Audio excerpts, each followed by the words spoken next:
Welcome back to the Football Equipment Manager course brought to you by the University of West Georgia Football.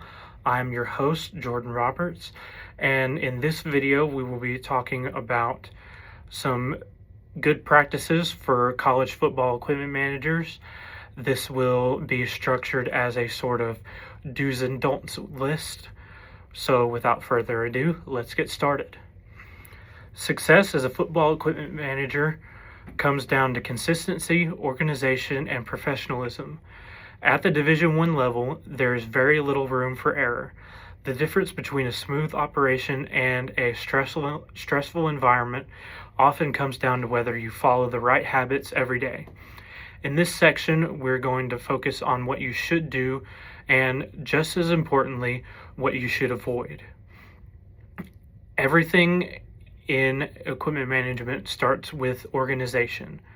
One of the simplest but most effective things you can do is label everything. Uniforms, trunks, racks, tools, every item in your equipment room should be clearly labeled. This saves time and eliminates confusion, especially during travel or game day when things move extremely fast. You should also move your documentation into digital systems whenever possible. Using spreadsheets or equipment management software helps you track inventory, assignments, and ordering more accurately. Another key habit is keeping extra inventory on hand. Having backup gear prevents problems when something breaks, goes missing, or when demand suddenly increases. Having a few extra helmets on a road trip can help you move more efficiently as opposed to fixing a helmet on the fly. Risk management is directly tied to player safety, so this area cannot be overlooked. You need to document everything: helmet fittings, reconditioning dates, and equipment inspections. Keeping accurate records protects both the athlete and the program. It is also important to stay ahead of equipment issues. Don't wait for something to fail. Track reconditioning cycles and replace gear before it becomes a problem. You should also maintain incident reports whenever necessary. These help you identify patterns and prevent the same issues from happening again. No equipment manager works alone, especially at the Division I level. Strong relationships make your job easier and your operation more efficient.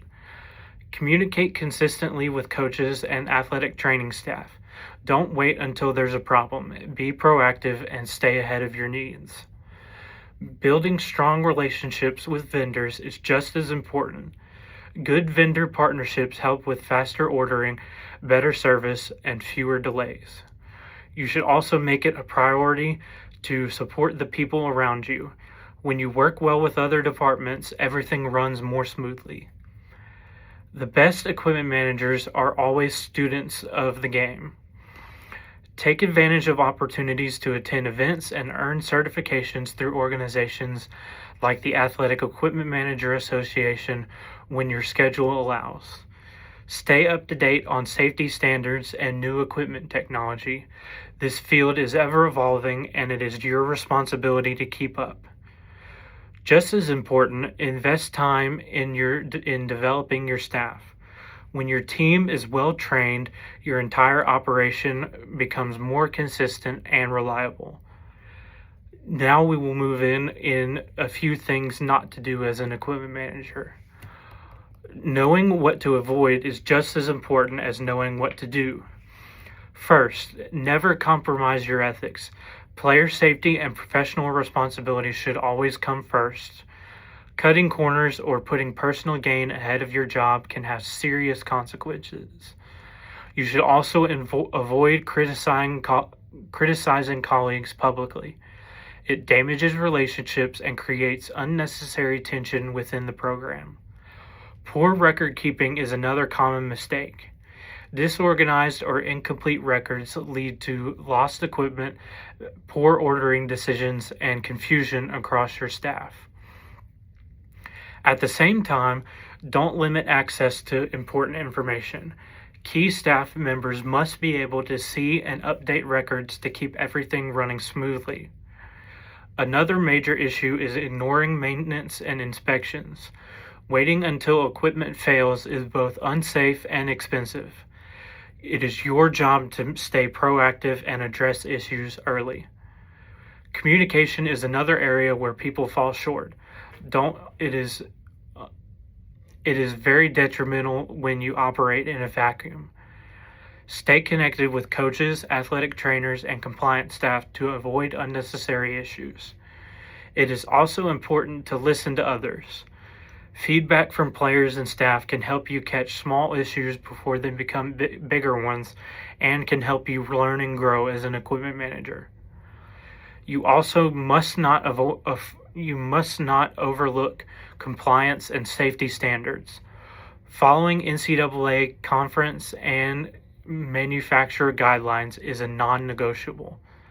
Finally, you must not skip staff training. Never assume that new or student assistants already know what they're doing. Without proper training, mistakes are inevitable.